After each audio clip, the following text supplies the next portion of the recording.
ตามพยธรรมแล้วก็มาสักการะอนุสาวรีย์ครูบาอาจารย์ใจในละครนอกยะมาวาริวัตถุราภัยตุเตสังรังเทวะเทวะโตตินังเสตานังปันตปันติปันติตังตุนังกิปังเทวะสมิจตุสังเสปริตุสัพพะปัจโฆปนะระโสยะถามณิโตติตาโสอิวะโนปัตมะโมสุตานาจีรังกรเกตติร้องประกอบวันนอกมาและยังในเรื่องประตูตานในเครื่องไหว้สาธุการะพระยาพระเจ้าใจทำบุญครบรอบส่วนที่การ146 ปีวันใต้วันเกิดพระเจ้าใจวันที่11 มิถุนายนพุทธศักราช2567ในที่นี้ปฏิได้ปฏิบัติขอหน้ารับมียังใจอย่างการหมายหากได้มีกรรมธรรมหาบรรดาด้วยประการใดได้ดังนั้นดีจะมีจันทุของการรวมสมหลังกรรมธรรมนาไปประการมันจะมีใจอย่างผู้กำลังใจอย่างปัจจัยใจอย่างส่วนที่ต้องผู้บริโภคที่วันทุกว่าเราเป็นนักสัตว์มาเทมว่าผลอะไรโยมดีกายลูกโกภาวะอภิวาทนาสิสนิจังพุทธาปัจจายโนจัตตารโรธรรมะติอายุวันโนสุขัง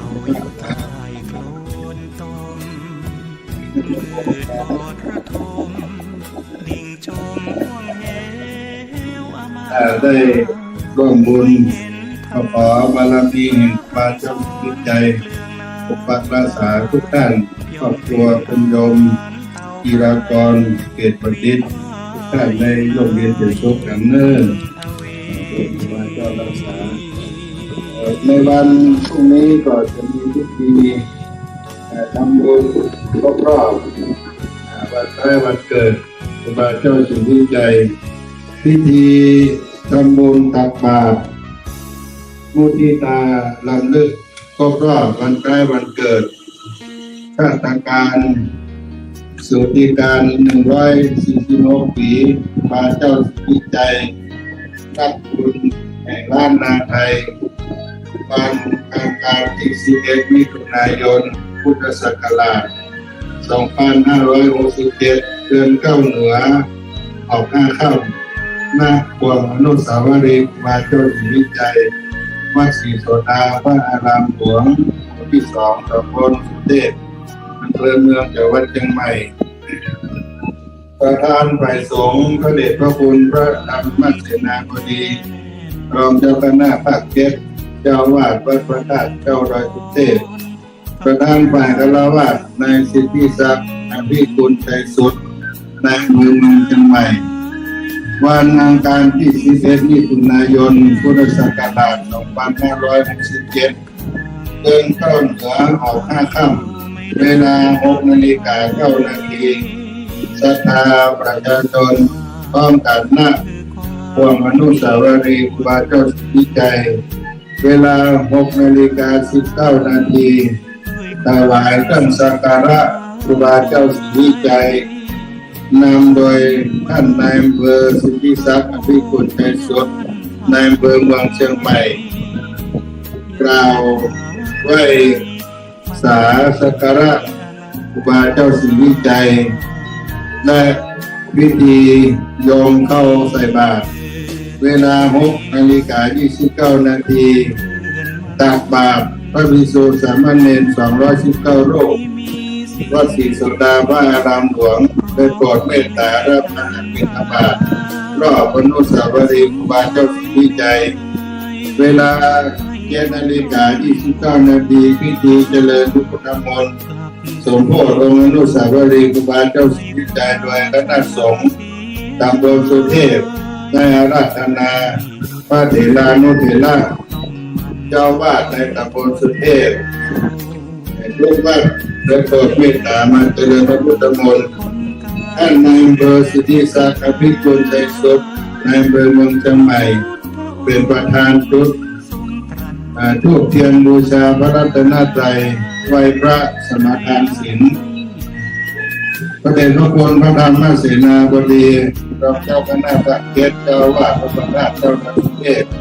คณะสงฆ์จำนวน12รูปตำบลสุเทพได้เจริญพระพุทธมนต์สมโภชลงอนุสาวรีย์ครูบาเจ้าศรีวิชัยประธานฝ่ายสงฆ์กล่าวสัมโมทนีคาถาเพื่อเกียรติคุณในบารมีพระครูบาเจ้าศรีวิชัยประธานฝ่ายฆราวาสพบปะสถาประชาชนชาวชุมใหม่ผู้มาร่วมงานจากนั้นก็จะได้มีพิธีสุมาณทานถวายเจ้าทุกข์พระชัยทายธรรมจำนวน15ชุดก็ส่งทั้งนั้นอนุโมทนากรวดน้ำรับพรวันอาลาภะถวายพระทหารเช้าแด่พระเถรานุเถระณกวางอนุสาวรีย์ครูบาเจ้าศรีวิชัยเวลา9 นาฬิกาพิธีเปิดโครงการบริการประชาชนโครงการสักการะครูบารักษามุขแก้ว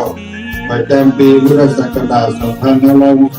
2567โดยนางสิริพรสิริโสดาผู้อำนวยการสำนักงานคุมประพฤติจังหวัดเชียงใหม่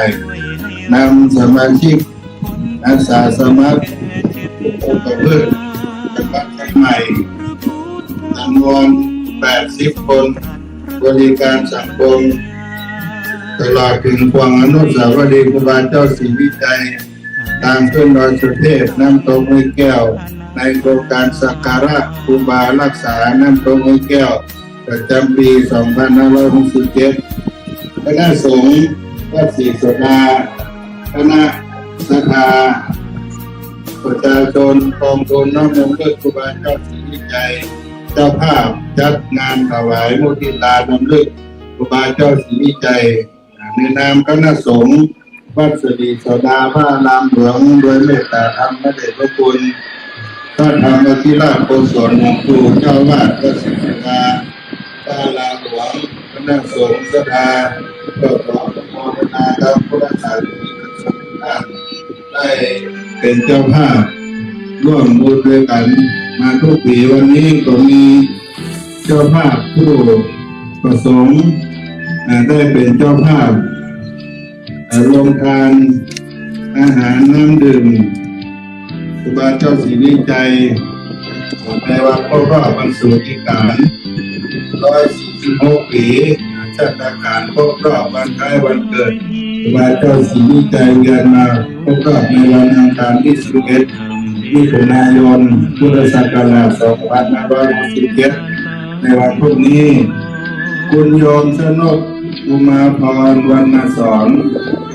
นำโรงทานอาหารเซนวิทมาเป็นโรงทานคุณพิมจ๋าอุทิยาขนมจีบโรงทานคุณโยมแขกจงแตงพร้อมด้วยครอบครัวได้นำข้าวมันสังขยาน้องป้อมเป็นนำโรงทานน้ำดื่มน้ำส้มนักนิชาดีนักนิตาเท่าพีพันธ์สุรเชษฐ์บกโตนักพร้อมด้วยน้ำดื่มคุณโยมคนหนึ่งมหายนพร้อมด้วยครอบครัว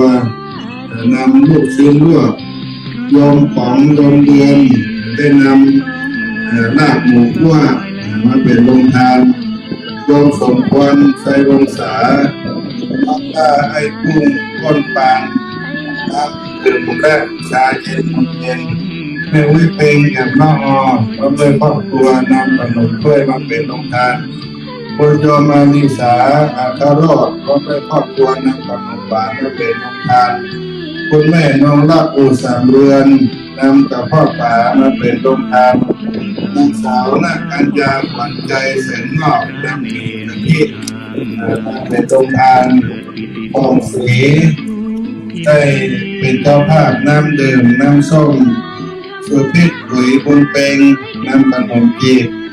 โยมแพรลุ่งขนมน้ำหวานน้ำดื่มบุญงามนิดเอาหอมเนื่องมาเป็นโรงทานน้องเอ็นน้องหอยเอารวมเป็ดและทีตะซักทีตะทับเอาขนมปังน้ำดื่มข้าวไข่เจียว ทวีปัณณราชเอาไอศครีมมาเป็นโรงทานวีมาดอนหน้าคลินิกนำก๋วยเตี๋ยวมาเป็นโรงทานแม่ค้าดอกไม้โต๊ะที่เก้ามีข้าวมันไก่ข้าวเหนียวมาเป็นโรงทานก็มีจำนวน21โรงทานตอนนี้นอกจากนั้นก็มีพี่วราพรบ้านป่าห้าได้ร่วมกับครอบครัวไอ้นิดได้ทำเครื่องสักการะครูบาเจ้าศรีวิจัยเอามาน้อมถวายในวันพรุ่งนี้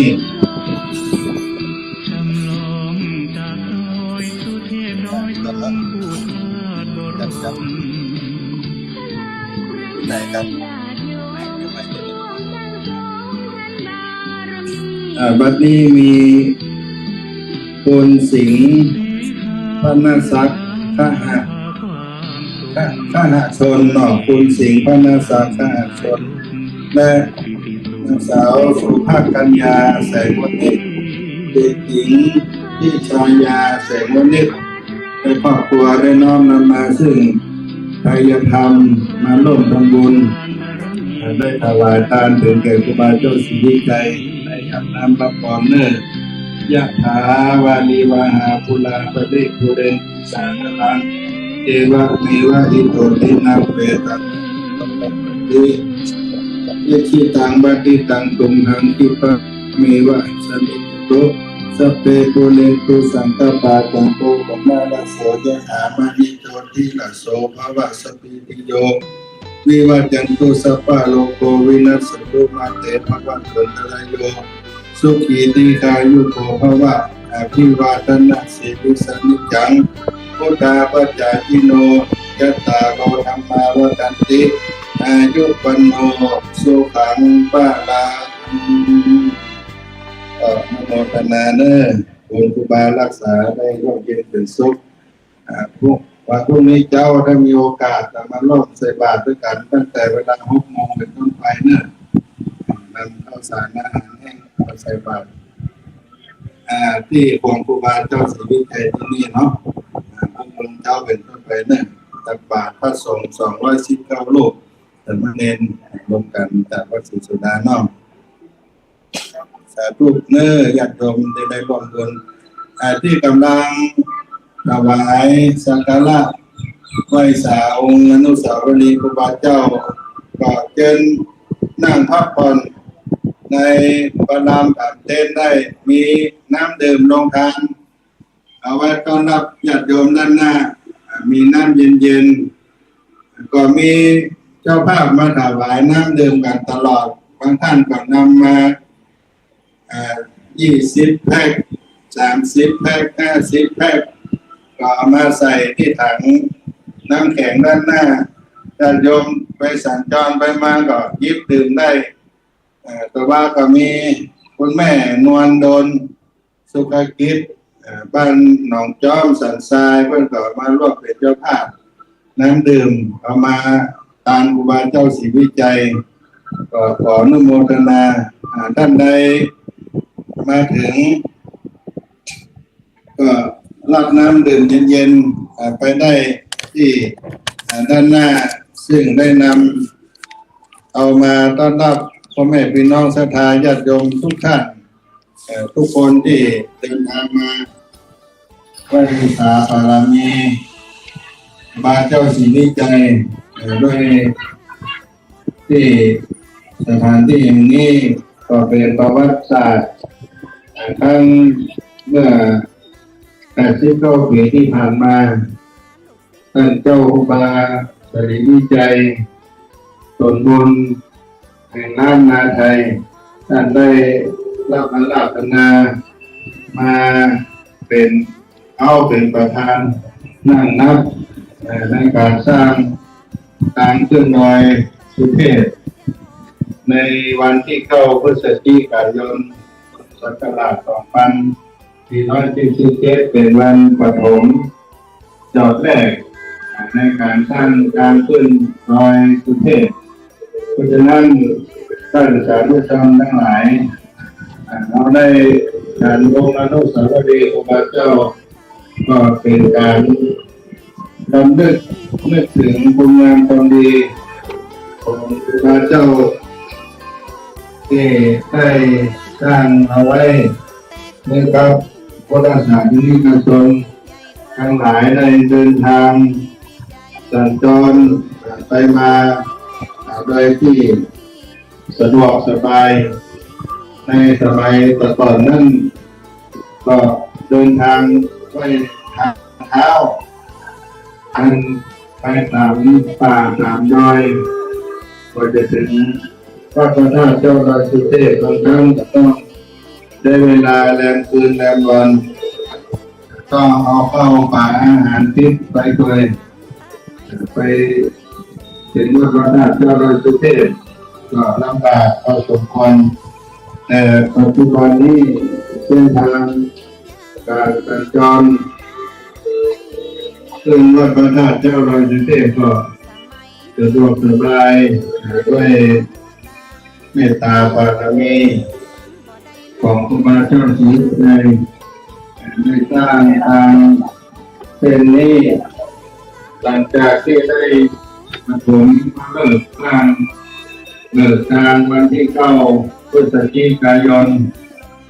แต่ว่าปฐมลงจอบแรกก็ใช้เวลาในการบุกเบิกถนนเส้นนี้5 เดือนกับ22 วันได้สำเร็จสิ้นได้มีพระสภามหาชน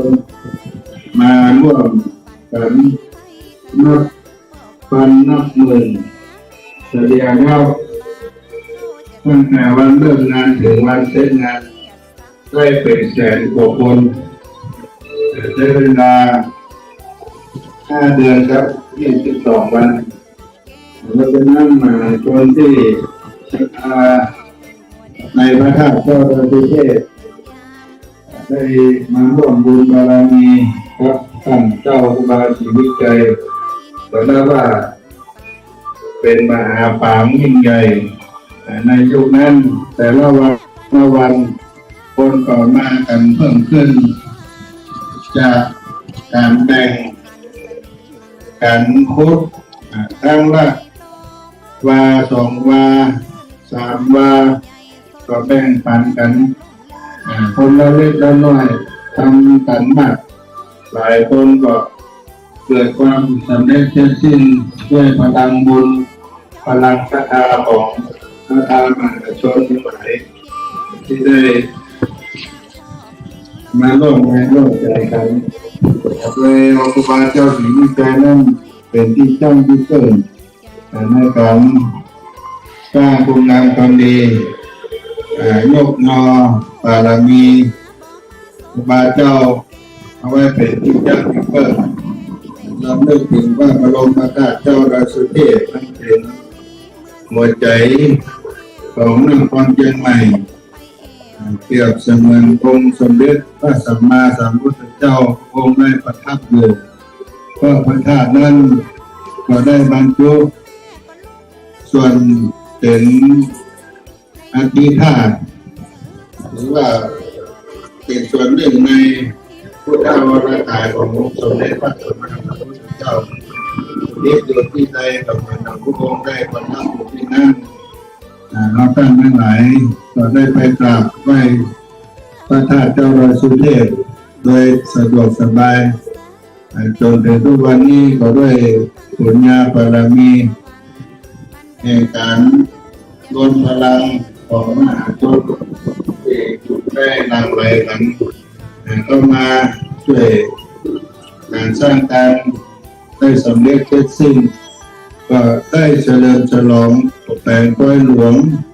ที่วัดสรีโสดาพระอารามหลวงแห่งนี้เป็นเวลา15 วัน15 คืนเปิดถนนวันที่30 เมษายน 2478หรือวันที่ครูบาเจ้าได้นั่งรถเป็นคันแรกขึ้นไปถึงบันไดหน้าทางขึ้นพระธาตุเจ้าดอยสุเทพรวมเวลา15 วัน15 คืนที่ได้เฉลิมฉลองทั้งวัดวาอารามต่างๆที่พระเจ้าได้สร้างขึ้นมาแถม3 วัด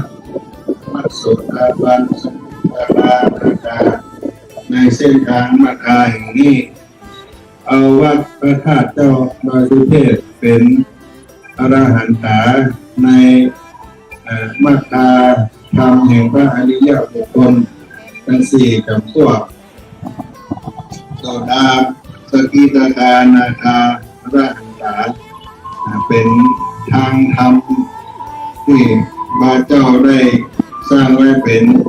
ปริศนาธรรมเพื่อเป็นเส้นทางแห่งพระอริยบุคคลที่จะต้องสู่นิพพานก็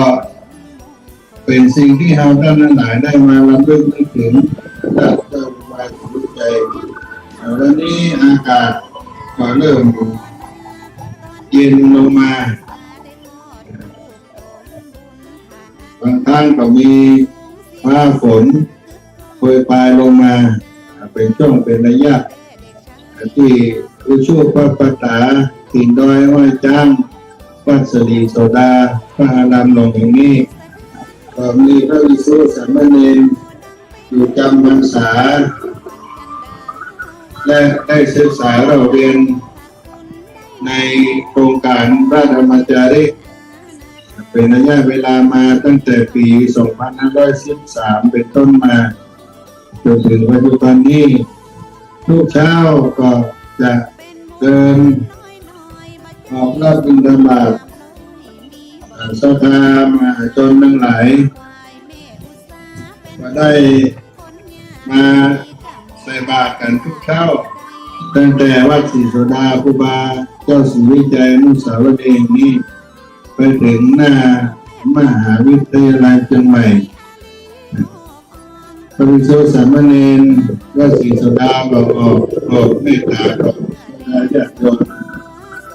ยมก็ได้มาทำบุญบางท่านก็มาไหว้ครูบาเจ้าศรีวิจัยแล้วก็ทำบุญตักบาตร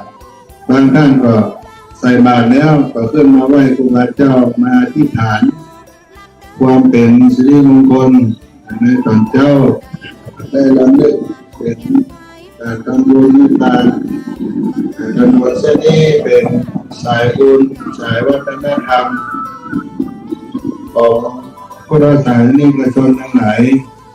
ตั้งแต่วัดสรีโสดาพระอารามหลวงลงไปถึงหน้ามหาวิทยาลัยเชียงใหม่ก็ได้เป็นเส้นทางบุญของญาติโยมที่มาดูแต่ทุกเช้าญาติโยมที่มาถึงอนุสาวรีย์ครูบาเจ้าศรีวิจัยด้านหน้าก็มีรูปเหมือนจำลองครูบาเจ้ามีน้ำอบน้ำหอมน้ำพระพิณส้มปล่อยเอาไว้ต้อนรับญาติโยมได้ส่งน้ำองค์ครูบาเจ้าศรีวิจัยก็จะเดินพรได้ไปยิบตักน้ำพระพิณส้มปล่อยน้ำอบน้ำหอมสละสลงองค์เหมือนครูบาเจ้าศรีวิจัยด้านหน้าได้ก็ถือว่าเป็นการดำหัวครูบาเจ้าไปตัวส่งน้ำครูบาเจ้าในปีใหม่ที่ผ่านมามีพุทธศาสนิกชนได้มาสักการะดำหัวครูบาเจ้าศรีวิจัยกันมากมายแล้วก็ทางคณะกรรมการก็ได้จัดเตรียมเอาไว้ต้อนรับศรัทธาญาติโยมมาสักการะไหว้ครูบาเจ้ามีโอกาสได้ส่งน้ำครูบาเจ้าศรีวิจัยก็น้อมเจอกันได้ต้องการดอกไม้ธูปเทียนด้านหน้าก็มีชมรมแม่ค้าดอกไม้น้ำโต๊ะไม้แก้วบริการดอกไม้ธูปเทียนดอกบัวดอกดาวเรืองเทียนธูปผลไม้ได้เอามาถวายทานครูบาเจ้าไปบริการได้เพื่อนก็ได้เตรียมเอาไว้ต้อนรับญาติโยม ทุกท่านบอกว่า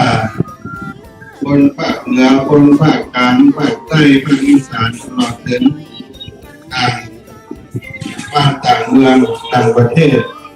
ได้มีโอกาสก่อนได้นำเครื่องสักการะเป็นอามิตบูชาเพื่อถวายสักการะบูชาคุณบารมีธรรมของครูบาเจ้าศรีวิจัยก็ไปบริการติดต่อสอบถามชมรมดอกไม้สดบ้านน้ำตกแก้วด้านหน้าตรงข้ามครับอนุสาวรีย์ครูบาเจ้าศรีวิจัยแห่งนี้พี่น้องศรัทธาสาธุชนญาติโยมก็ได้มีโอกาสได้ทำบุญเพราะฉะนั้นในนามของคณะสงฆ์วัดสดีโสดาพระอารามหลวงและคณะศรัทธาบ้านน้ำตกแก้วกองทุนน้อมรำลึกบาเจ้าศรีวิจัยชมรมดอกไม้สดคิวรอบสีรอบแดงน้ำตกแก้วพ่อค้าแม่ค้าสลากกินแบ่งรัฐบาลร้านค้าอาหารต่างๆใน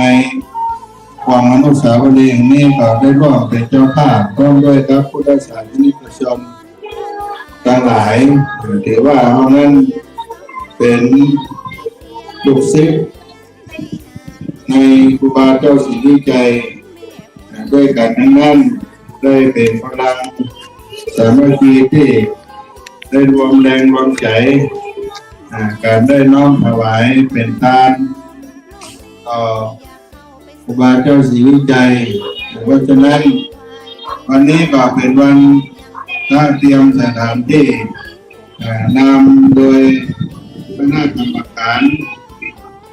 ประจำบ้านน้ำตกแก้ววัดศรีโสดาพระอารามหลวงก็มีพ่อหลวงจรัญคำสอนประธานของทุนน้อมรำลึกครูบาเจ้าศรีวิจัยและก็พ่อน้อยสุพรรณพิวงศ์แม่หลวงนรุณีนัฐาพันธ์กรรมการที่ได้ดูแลการจัดงานก็ได้เตรียมสถานที่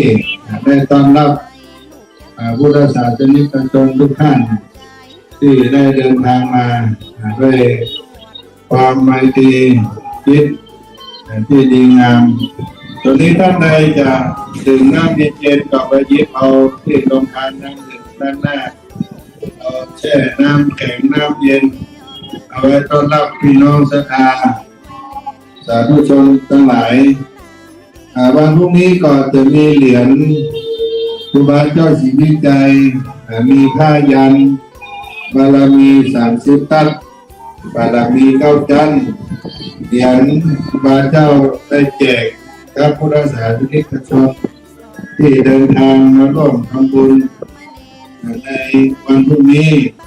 หลังจากที่ได้ทำบุญตักบาตรเจริญพระพุทธมนต์เสร็จแล้วก็จะได้นำแจกพุทธศาสนิกชนที่เดินทางมาร่วมทำบุญใส่บาตรครบรอบสุทธิการ146 ปีชาติการคล้ายวันเกิดครูบาเจ้าศรีวิจัยคือความอนุสาวรีย์ครูบาเจ้าศรีวิจัยวัดสดีโสดาพระอารามหลวงนี้ก็จะได้รับกันทุกคนได้นำเอาครอบคือครับพุทธศาสนิกชนก็เป็นเหรียญที่ระลึกทุกปีก็ปีละครั้งก็ทำเหรียญทำผ้ายันมีรูปภาพครูบาเจ้าศรีวิจัยนำเอานอกให้กับพุทธศาสนิกชนญาติโยมที่ได้มาร่วมบุญในการทำบุญครบรอบ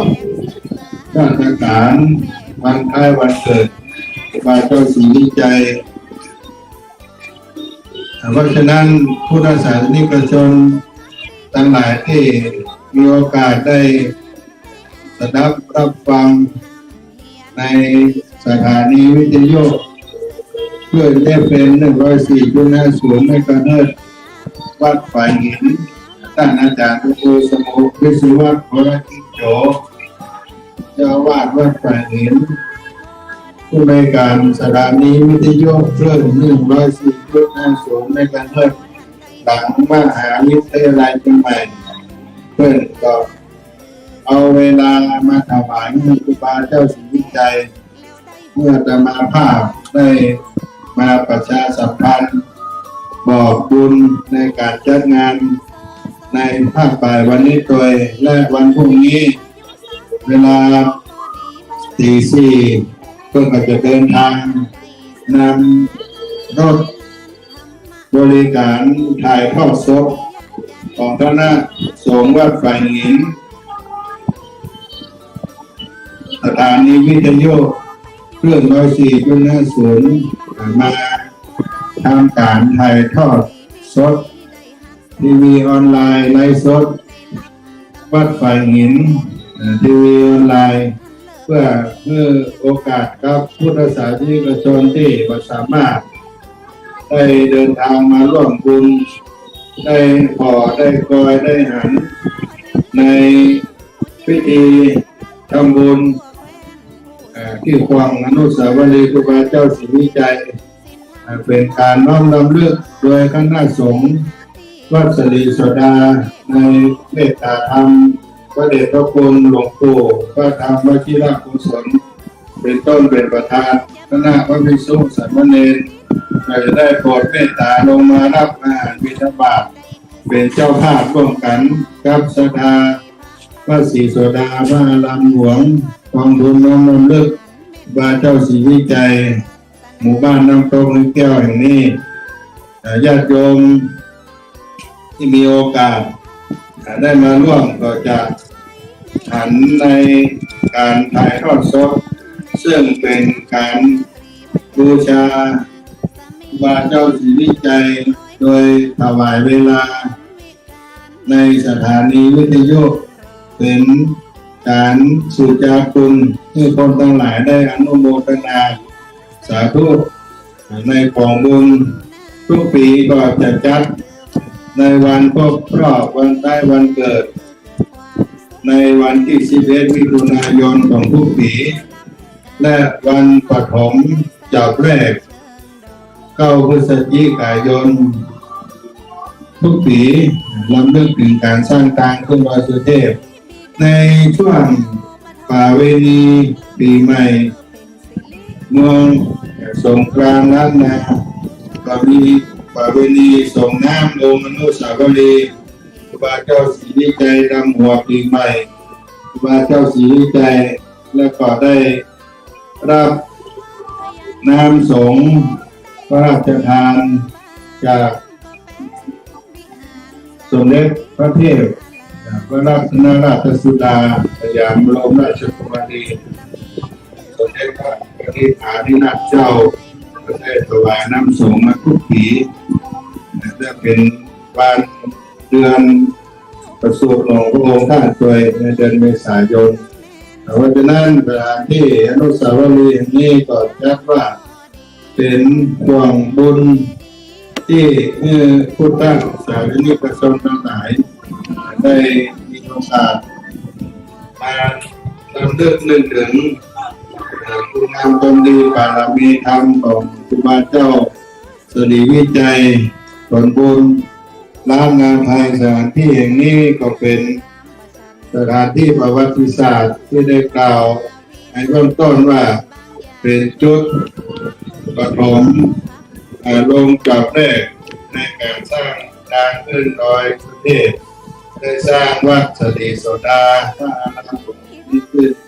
ไว้ในพระพุทธศาสนาวัดสกีตาคาวัดอนาคาจนไปถึงพระบรมธาตุเจ้าดอยสุเทพก็ถือเป็นอรหันตาเป็นอริยมาคาแห่งพระอริยเจ้าเอาท่านทั้งหลายก็ได้มาสืบสานตามรอยครูบาเจ้าศรีวิจัยผลบุญของล้านนาไทยในการที่ได้มาลำลึกนึกถึงของท่าน ขออนุโมทนาครับญาติโยมที่ได้ร่วมบุญกุศลด้วยกันตอนนี้ท่านกำลังเดินทางมาถึงควงอนุสาวรีย์ครูบาเจ้าเดินขึ้นมากราบไหว้องค์อนุสาวรีย์ครูบาเจ้าศรีวิจัยนำเครื่องสักการะบูชาดอกไม้ธูปเทียนขึ้นมากราบมาไหว้รำลึกนึกถึงคุณงานตนดีในป่าละมีของครูบาเจ้าศรีวิจัยเพื่อนก็จะได้อำนวยโชคเมื่อทุกท่านได้สมความมุ่งมั่นปรารถนาที่ได้ตั้งเจตนาได้ตั้งจิตตั้งใจเข้ามาร่วมบุญร่วมบารมีพรุ่งนี้เป็นวันครบรอบวันครบรอบสุทธิการชาติการ146 ปีครูบาเจ้าศรีวิจัยส่วนบุญแห่งบ้านนาไทยวัดศรีโสดาพระอารามหลวงสภาบ้านน้ำตกวิทยาประจำวัดศรีโสดาตลอดถึงพุทธศาสนิกชนทั้งหลายก็ได้จัดพิธีทำบุญตักบาตรน้อมรำลึกมุทิตาก็รอบวันคล้ายวันเกิดครูบาเจ้าศรีวิจัยซึ่งก็ถือว่าท่านนั้นเป็นผู้ที่ได้สร้างวัดศรีโสดาวารามหลวงอายุครบ89 ปีในปีนี้ก็ได้มีการสร้างบันไดพญานาคเป็นอนุสรณ์90 ปีวัดศรีโสดานำโดยกองทุนน้อมรำลึกครูบาเจ้าศรีวิจัยด้านหลังอนุสาวรีย์นี้ก็มีพุทธอุทยานธรรมวชิรโกศลครบรอบ90 ปีมีซุ้มประตูโขงมีบันไดหน้าซึ่งได้มีเจ้าภาพในกองทุนน้อมรำลึกครูบาเจ้าศรีวิจัยได้เป็นเจ้าภาพสร้างในเบื้องต้นและในอนาคตต่อไปก็จะมีการสร้างพระพุทธรูปพระเจ้าพระสิงห์หนึ่งไว้ประดิษฐานให้พุทธศาสนิกชนได้กราบได้ไหว้ก็เป็นควงพุทธอุทยานธรรมวชิรโกศล90 ปีวัดศรีโสดา90 ปีพระธรรมวชิรโกศลในด้านหลังนี้ก็จะเป็นพญานาคปฏิมากรรมล้านนาไทยเอาไว้ขึ้นไปกราบไปไหว้พระพุทธรูปไปทำบุญที่วัดศรีโสดาพระอารามหลวงก็จะเป็นบันไดพญานาคปฏิมากรรมล้านนาไทยตอนนี้กำลังเริ่มก่อสร้างเพื่อจะได้เฉลิมฉลอง90 ปีวัดศรีโสดาพระอารามหลวง90 ปีพระเดชพระคุณพระธรรมวชิรโกศลหลวงปู่เจ้าอาวาสวัดศรีโสดาพระอารามหลวงในปี2568ที่จะมาถึงนี้ก็จะได้เฉลิมฉลองกันแล้วก็ครบรอบ60 ปีโครงการพระธรรมจารีตที่ได้อาราธนาพระภิกษุสงฆ์ขึ้นไปเผยแผ่พระพุทธศาสนาในหมู่บ้านเจ้าเขาถิ่นธุรกันดารเรียกว่าวัดพระธรรมจารีตมีพระธรรมจารีตอยู่ประจำตามหมู่บ้านเจ้าเขาต่างๆทั่วภาคเหนือตอนล่างภาคกลางตอนบนลงไปถึงกำแพงเพชรเพชรบูรณ์อุทัยธานีกาญจนบุรีสุโขทัยนี่ก็เป็นเครือข่ายของงานพระธรรมจารีตที่ได้เอาวัดศรีโสดาพระอารามหลวงนี้เป็นศูนย์กลางในส่วนภูมิภาคได้กระจายเอาพระภิกษุสงฆ์ซึ่งเป็นพระธรรมจารีตเข้าไปแผ่งานพระพุทธศาสนาแก่พี่น้องชาวเขา ในภาคเหนือตอนบนภาคเหนือตอนล่างภาคกลางตอนบนก็นับเป็นวัดพระธรรมจารีตก็มี300 กว่าแห่งและมีหมู่บ้านบริวารแห่งที่อยู่ในเครือข่ายของโครงการพระธรรมจารีตตอนนี้ที่กวางครูบาเจ้าเฉลีวิจัยก็ได้ค่าเตรียมสถานที่ฝนกำลังโปรยปลายตกลงในช่วงมื้อเย็นก็ครูบาเจ้าเฉลีวิจัยครับน้ำฟ้าสายฝนก็มักจะมาคู่กันตลอดเมื่อท่านเจ้าครูบาได้เกิดมาในบนโลกนี้ก็มีเหตุการณ์ไม่เคยจำฟ้าฝนพัดทางตกลงที่หมู่บ้านปางอำเภอลีจังหวัดลำพูนในวันที่11 มิถุนายน 2421ที่ผ่านมา146 ปีแผ่นดินสะท้านสะเทือนหวั่นไหวฟ้า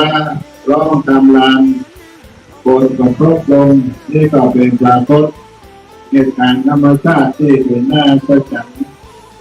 จัดงานครูบาเจ้าศรีวิจัยก็ย่อมจะมีน้ำฟ้าสายฝนได้โปรยปลายลงมาประดุจกันเหตุการณ์ในวันประสูติวันเกิดของครูบาเจ้าศรีวิจัยในสุทธิการ146 ปีที่ผ่านมาที่บ้านปางอำเภอลีจังหวัดลำพูนเพื่อได้เป็นบ้านเกิดของเพื่อนเป็นลูกของพ่อควายไม่รู้สาในหมู่บ้านปางอำเภอลีจังหวัดลำพูนเป็นลูกคนที่3ของพ่อควายไม่รู้สางานท่านก็ได้เข้าสู่วราพุทธศาสนาได้มาเป็นโยมวัดได้ขอทำประชาเป็นสามเณรอายุได้18 ปีได้ก็อายุย่างเข้า21 ปีก็20 ปีบริบูรณ์ก็ได้เข้าสู่พิธีอุปสมบทเป็นพระภิกษุได้ศึกษาเราเรียนในหลักธรรมคำสอนทางด้านวิปัสสนากรรมฐานออกเผยแผ่พระพุทธศาสนาพัฒนาวัดวาอารามต่างๆในระยะเวลา42 ปีในโลกภาคาสารพัดไปทั่วเพื่อนบ้านล้านนาไทยได้ไปพื้นภูวัดวาอารามต่างๆได้สร้างวัดวาอาราม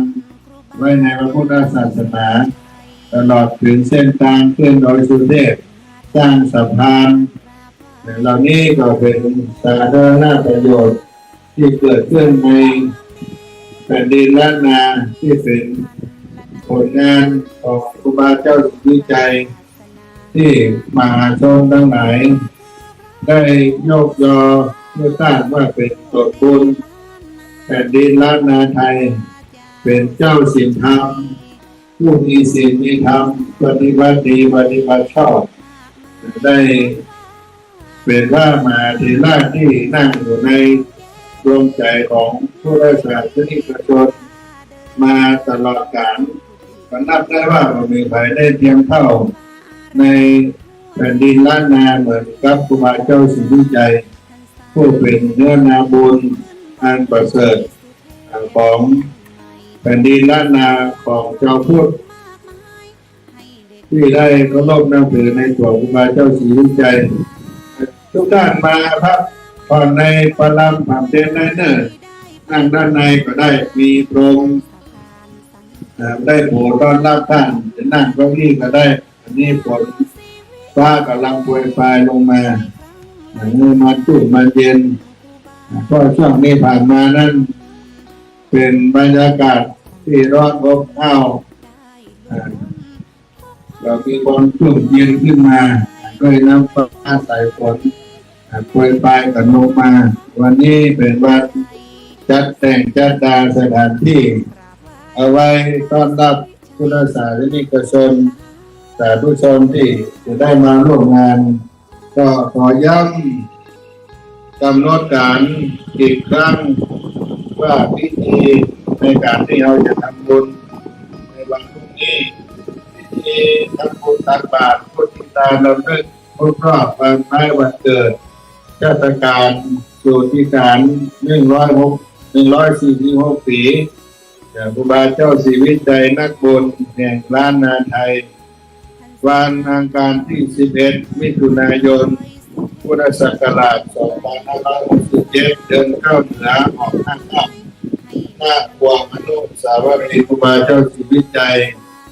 วัดสรีโสดาพระอารามหลวงบ้านน้ำตกห้วยแก้วหมู่ 2 ตำบลสุเทพอำเภอเมืองจังหวัดเชียงใหม่ประธานฝ่ายสงฆ์พระเดชพระคุณพระธรรมเสนาบดีรองเจ้าคณะภาคเจ็ดเจ้าวาดวัดพระธาตุสุเทพราชวาประธานฝ่ายฆราวาสท่านนายอำเภอสิทธิศักดิ์อภิกูลใจสุดในอำเภอเมืองเชียงใหม่กำหนดการวันอังคารที่11 มิถุนายน พุทธศักราช 2567 เดินเข้าเหนือออก5 ค่ำเวลา 6:09 นาทีศรัทธาประชาชนร่วมกันนั่งพวงอนุสาวรีย์ครูบาเจ้าศรีวิจัยหน้าวัดสรีโสดาพระอารามหลวงอย่างนี้เวลา 6:19 นาทีถวายเครื่องสักการะครูบาเจ้าศรีวิจัยโดยท่านนายอำเภอเมืองเชียงใหม่ประธานในพิธีได้กล่าวคำนมัสการสักการะครูบาเจ้าศรีวิจัยและจากนั้นเป็นพิธีทำบุญตักบาตรพระภิกษุสามเณร219 รูปก็มีพิธีโยงเข้าใส่บาตรพระภิกษุสามเณรรอบเป็นปณิมณฑลวงเวียนรอบองค์อนุสาวรีย์ครูบาเจ้าศรีวิจัยโดยคณะสงฆ์วัดสรีโสดาพระอารามหลวงได้โปรดเมตตาออกรับอาหารบิณฑบาตเวลา 7:29 นาทีพิธีเจริญพระพุทธมนต์สมโภชองค์อนุสาวรีย์ครูบาเจ้าศรีวิจัยท่านนายอำเภอสิทธิศักดิ์อภิพูลใจสุดนายอำเภอเมืองเชียงใหม่จุดธูปเทียนบูชาพระรัตนตรัยไหว้พระสมาทานเบญจศีลพระเดชพระคุณพระธรรมเสนาบดีรองเจ้าคณะภาคเจ็ดพร้อมด้วยพระเถรานุเถระได้เจริญพระพุทธมนต์สมโภชองค์อนุสาวรีย์ครูบาเจ้าศรีวิจัยประธานฝ่ายสงฆ์ได้กล่าวสัมโภชนีคาถาเลิกเกียรติคุณบูชาในบารมีธรรมครูบาเจ้าศรีวิจัยประธานฝ่ายคณะวาสพบปะศรัทธาประชาชนชาวเชียงใหม่และพี่น้องผู้ที่ได้มาร่วมงานในห่วงครูบาเจ้าศรีวิจัยนี้สุมาพตานกล่าวคำถวายจตุปัจจัยทายธรรมและพัฒนาเจ้าแก่พระภิกษุสงฆ์จากนั้นก็ได้รับพรจากพระสงฆ์ตรวจน้ำรับพรวันตาลาพระถวายพระทหารเช้าแด่พระเถรานุเถระที่อนุสาวรีย์ครูบาเจ้าศรีวิจัยนี้เวลา9 นาฬิกาที่เปิดโครงการบริการประชาชนสักการะครูบารักษาเที่ยวประจำปีพุทธศักราช 2567 นำโดยนางสิริพรสิริโสดาผู้อำนวยการสำนักงานกรมประพฤติจังหวัดเชียงใหม่นำสมาชิกผู้ถูกกลุ่มและอาสาสมัครกรมประพฤติจังหวัดเชียงใหม่จำนวน 80 คนบริการพัฒนาพวงครูบาเจ้าศรีวิจัยเส้นทางขึ้นดอยสุเทพน้ำตกห้วยแก้วในโครงการสักการะครูบารักษาห้วยแก้วประจำปี 2567 คณะสงฆ์วัดศรีโสดาพระอารามหลวงคณะศรัทธาบ้านน้ำตกห้วยแก้วกองทุนน้อมรำลึกครูบาเจ้าศรีวิ จัยพุทธศาสนิกชนเป็นเจ้าภาพร่วมกันน้อมบูชามุทิตาสักการะครบรอบวันคล้ายวันเกิดชาตการ146 ปีครูบาเจ้าศรีวิจัยนักบุญแห่งล้านนาไทยในวันอังคารที่11 มิถุนายนพุทธศักราช2567ก็คือในวันพรุ่งนี้เพราะฉะนั้นญาติโยมสาธุชนทุกท่านที่ได้เดินทางมาถึงในท่ามกลางน้ำฟ้าสายฝนวันนี้ก็มีโอกาสมาร่วมกันอีกครั้งหนึ่งในวันพรุ่งนี้เช้าเป็นต้นไปเวลา6 นาฬิกา 9 นาทีก็มาพร้อมเพรียงกันที่นี่ดังนั้นการทำบุญทุกปีก็มีเจ้าภาพลงทานอาหารเพื่อได้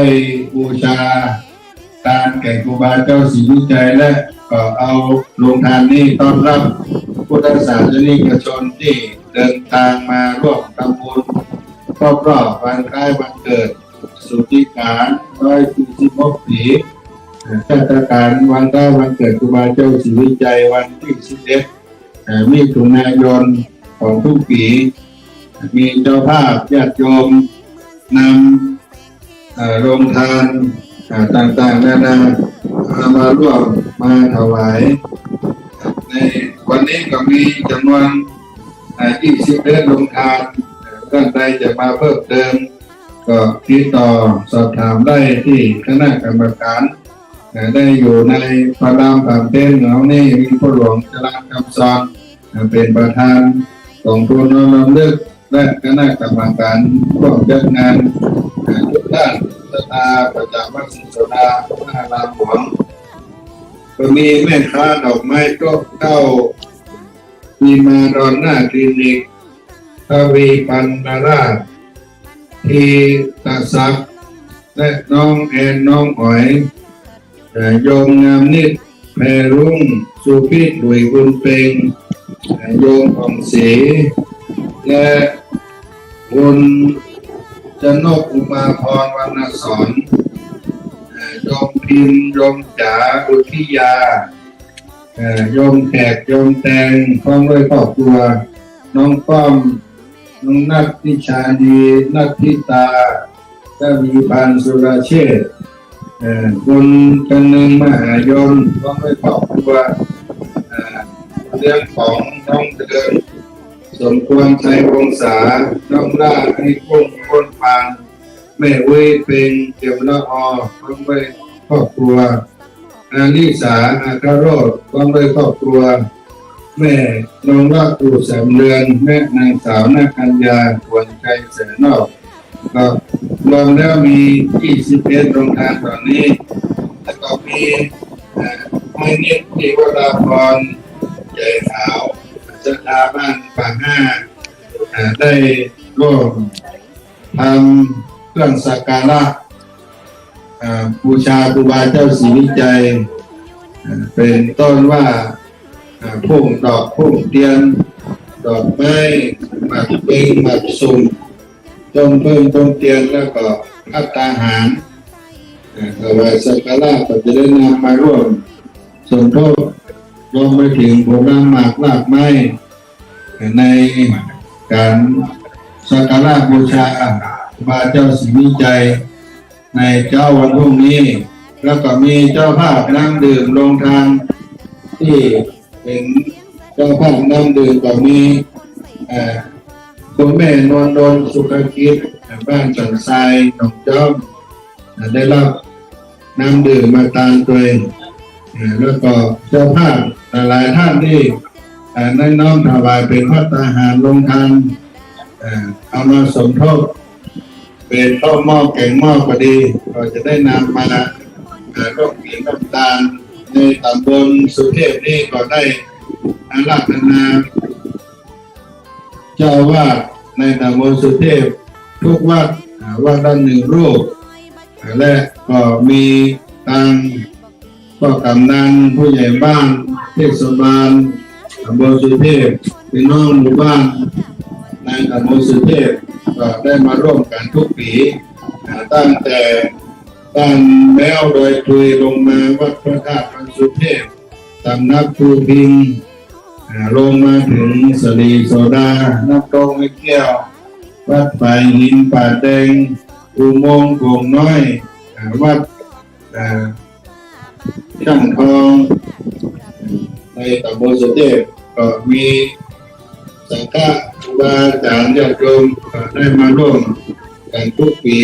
ก็เป็นงานระดับชาวบ้านงานพื้นบ้านงานแบบชาวบ้านก็ได้พิธีพิธีใหญ่โตเป็นพิธีการนั้นใหญ่อันหลวงประการใดก็ทำบุญไปตามแบบชาวบ้านชาวเมืองทำกันง่ายๆก็ได้เจอท่านนายอำเภอพระเถรานุเถระได้มาร่วมกิจกรรมการเป็นป่าเวณีการทำบุญเพื่อได้รำลึกนึกถึงปารามีในครูบาเจ้าศรีวิจัยดังนั้นก็เป็นงานหน้าหมู่เป็นงานพื้นบ้านชาวบ้านพี่น้องประชาชนที่ได้สดับรับฟังทางสถานีวิทยุวัดป่าหิน104 0 แม่กระเลือดที่ท่านอาจารย์พระครูสมุวิสุวัฒน์วรกิจโจท่านได้ถวายเวลาเพื่อกับครูบาเจ้าศรีวิจัยเมื่อธรรมภาพท่านพระครูปัญญาสังฆฐานได้มาปัญญาสัมพันธ์บอกคุณเป่าเลิกเชิญชวนพี่น้องพุทธศาสนิกชนได้มีโอกาสได้รับฟังข่าวสารแล้วก็มีโอกาสที่จะได้มาร่วมกินร่วมทานไปกันในห่วงอนุสาวรีย์ครูบาเจ้าศรีวิจัยณวัดสลีโซดาพระอารามหลวงนี้จะได้มีโอกาสได้มาสร้างบุญสร้างบารมีร่วมด้วยช่วยกันครับเอาท่านทั้งหลายนั่นก็ถือว่าเป็นในศิษยานุศิษย์ที่เคารพนับถือในครูบาเจ้าศรีวิจัยเหมือนกันทุกท่านทุกคนก็อนุโมทนาที่ได้เดินทางมาถึงฝั่งครูบาเจ้าศรีวิจัยนี้ก็ดีกำลังเดินทางมาก็ดีมาด้วยสายฟ้าสายฝนน้ำฟ้าสายฝนจุ่มเนื้อเย็นใจก็โปรยไปก็ลงไปก็ซากันลงมาแล้วจุ่มเนื้อเย็นใจที่ตีดอยอ้อยจ้างผู้โชคบางทศพระประธานวัดสลีโซดาแก้วกว้างสถานที่จัดงานอนุสาวรีย์ครูบาเจ้าศรีวิจัยแห่งนี้พี่น้องสาธุชนบางท่านก็ได้ร่วมบุญกันมาตลอดทุกปีบางท่านก็ได้มีโอกาสมาร่วมกินร่วมทานก็ถือว่าเป็นหน้าบุญบางท่านก็เกิดวันที่11 มิถุนายนก็จะมาร่วมกันบุญเกิดเป็นสิริมงคลครบรอบวันเกิดของปู่เก่าตัวนี่ก็เป็นสิ่งที่ถือว่าเป็นมงคล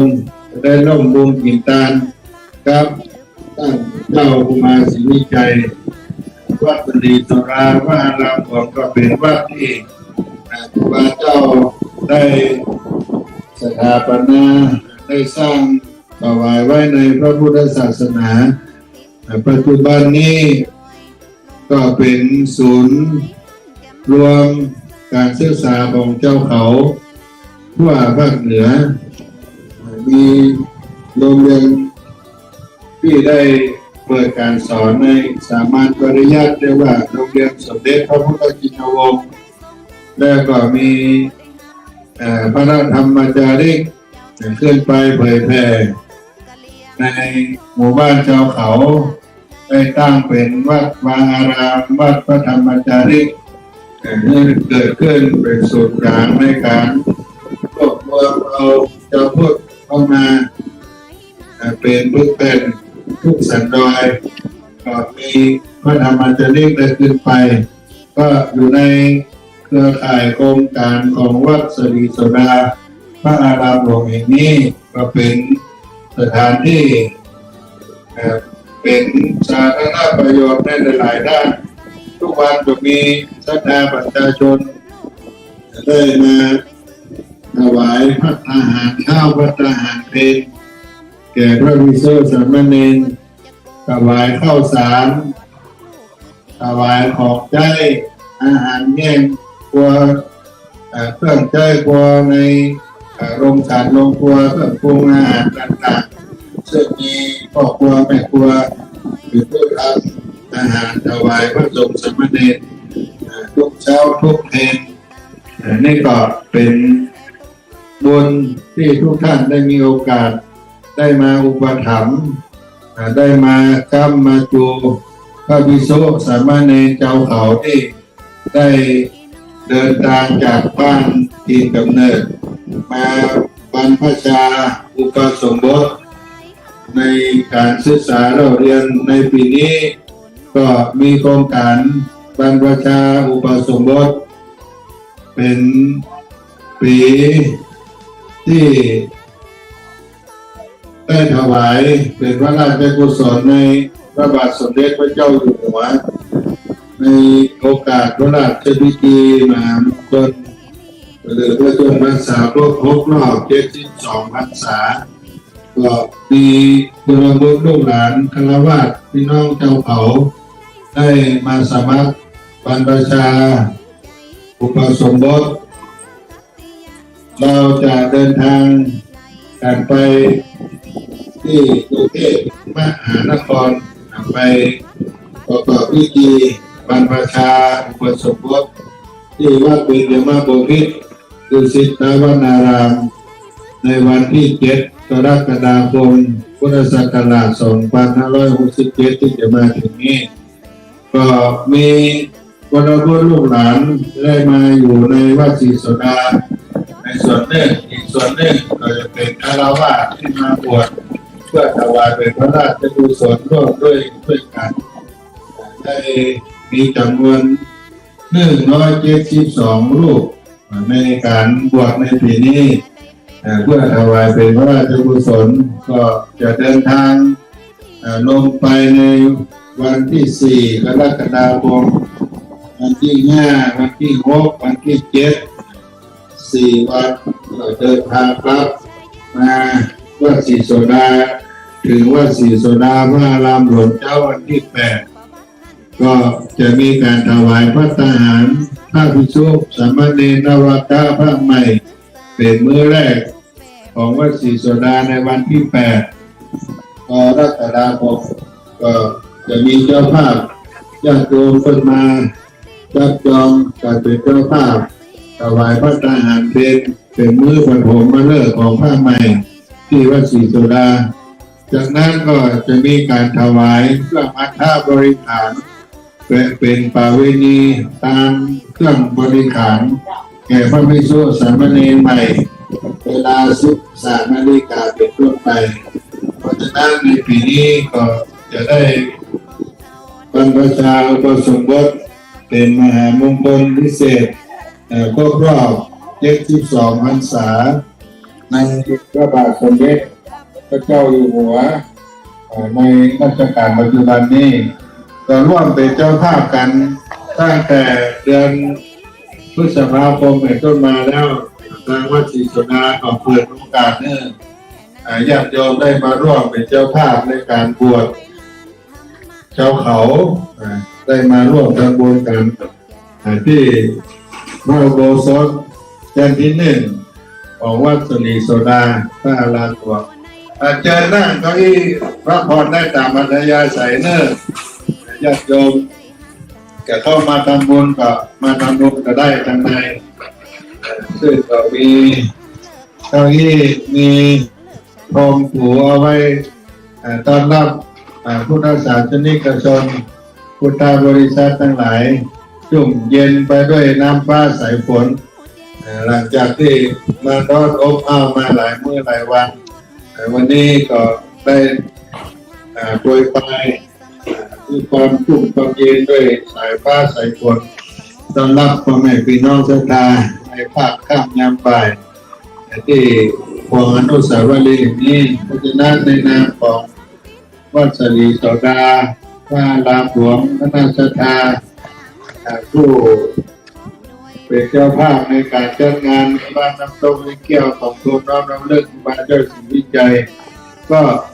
ขอเชิญชวนทุกท่านได้ร่วมบุญกุศลเข้ามา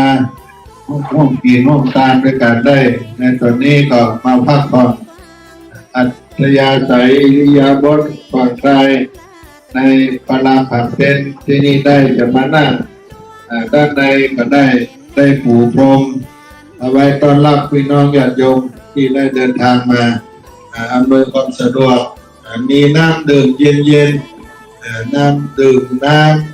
ำเจ้าภาพน้ำดื่มน้ำส้มน้ำหวานก็มีเอามาตั้งไว้เป็นโรงทานน้ำดื่มด้านหน้าก็มีญาติโยมเอาน้ำมาถวายทุกวันบางท่านเอามา30 แพ็ค50 แพ็คเอามาแช่เย็นไว้ท่านใดมาไหว้ครูบาก็มากินน้ำดื่มน้ำน้ำกินน้ำใจด้านหน้าที่ได้มาไหว้มาสาครูบาเจ้าศรีวิจัยก็มายิบเอาไปดื่มไปทานได้เนิ่ซึ่งก็เป็นโครงการ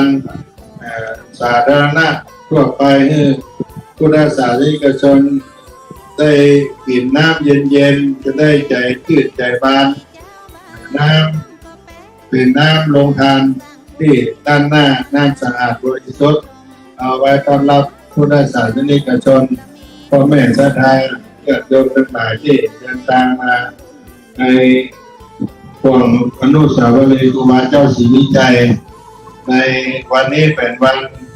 พระเตรียมสถานที่วันพรุ่งนี้จะได้ยกยอถวายเป็นทาน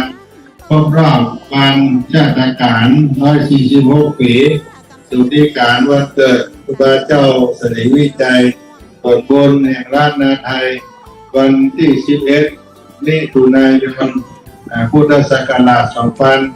2567 ก็ครบ146 ปีสุทธิการวันคล้ายวันเกิดท่านเจ้าครูบาสุธรรมครูบาเจ้าศรีวิจัยที่ได้ประชาสัมพันธ์บอกกล่าวกันไปครับพ่อแม่ศรัทธาญาติโยมก็ย้ำกันว่าพรุ่งนี้เจ้าเวลา6 โมงมีพิธีถวายเครื่องสักการะครูบาเจ้าศรีวิจัยพิธีตักบาตรพระภิกษุสามเณร219 รูปเวลา 7:29 นาทีพิธีเจริญพระพุทธมนต์สมโภชองค์อนุสาวรีย์ครูบาเจ้าศรีวิจัยถวายจตุปัจจัยทายธรรมแก่พระสงฆ์ในตำบลสุเทพได้อาราธนาพระเถรานุเถระวัดละโลกมาบวชเมตตาและก็ได้ถวายพระทหารเจ้ามีโรงทานเจ้าภาพ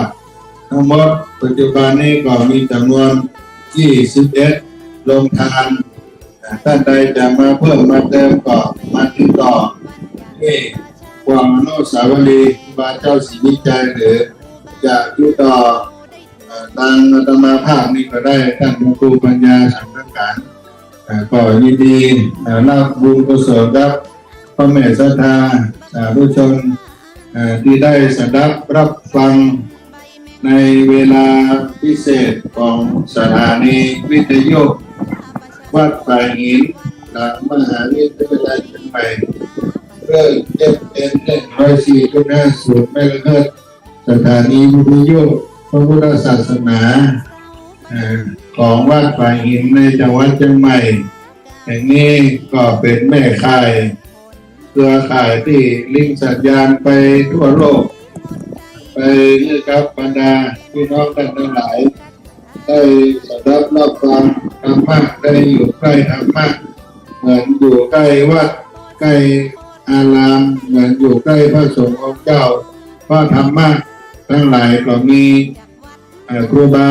อาจารย์พระเถระตลอดถึงบัณฑิตนักปราชญ์คณะญาติโยม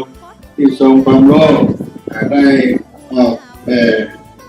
ทำให้พ่อแม่ศรัทธาได้รับฟังตลอดถึงข่าวสารการบ้านการเมืองการทำบุญ ทุกที่ทุกแห่งต่างๆนานาสถานีวิทยุของวัดฝ่ายหินก็บริการสังคมถ้าหากท่านใดจะร่วมบำรุงค่าน้ำค่าไฟบำรุงเครื่องถ่ายทอดสถานีวิทยุต่อร่วมตำบลที่วัดฝ่ายหินตำบลสุเทพอำเภอเมืองจังหวัดเชียงใหม่ก็มีท่านผู้ในวยการสถานีท่านอาจารย์พระครูสมุขวิสุวัฒน์โดรกิจโจเจ้าวาดวัดฝ่ายหินเป็นผู้ในวยการสถานีท่านจะบำรุงเป็นเจ้าภาพค่าไฟค่าบำรุงเครื่องถ่ายทอดเครื่องทรงเพราะว่าเราท่านทั้งหลายได้สดับรับฟังธรรมะด้วยการใช้เครื่องทรงการใช้ไฟฟ้าเสาสถานีวิทยุก็จะต้องดูแลควบคุมก็มีค่าใช้จ่ายกันตลอดเดือนเพราะฉะนั้นเมื่อเราได้ร่วมกันทั้งหมดก็จะได้ปรับปรุงจะได้พัฒนาความมั่นคงของห้องส่งสถานีให้ได้ถาวรดีขึ้นก็ร่วมทำบุญกันได้ที่วัดฝ่ายหินมหาวิทยาลัยเชียงใหม่ท่านอาจารย์พระครูสมุขวิสุวัฒน์โวรากิโจเนี่ยได้ร่วมบุญด้วยกันได้อันนี้เป็นส่วนของสถานีวิทยุวันพวกนี้เวลาที่4 เกินเพื่อนก็จะเดินทางออกจากวัดฝ่ายหินมาถึงครัวอนุสาวรีย์ครูบาเจ้าศรีวิชัยมาตั้งเครื่องส่งไลฟ์สดทีวีออนไลน์วัดฝ่ายหินเพื่อจะได้ต้อนรับพุทธศาสนิกชนที่ได้เดินทางมาร่วมกิจร่วมทานก็ขออนุโมทนาขอบคุณในการถวายเวลาให้กับครูบาเจ้าศรีวิชัยได้ประชาสัมพันธ์ในการที่จะได้ทำบุญในวันพรุ่งนี้ครับสถานีวิทยุ104.50 เมกะเฮิรตซ์เครื่องวิทยุวัดฝ่ายหินในวันนี้และหากได้ลิงก์สัญญาณไปสถานีอื่นๆก็ขอกราบขอบพระคุณอนุโมทนาครับผู้บริการสถานีทุกที่ในวันนี้อาตมาภาพท่านพระครูปัญญาสังฆการก็ได้มา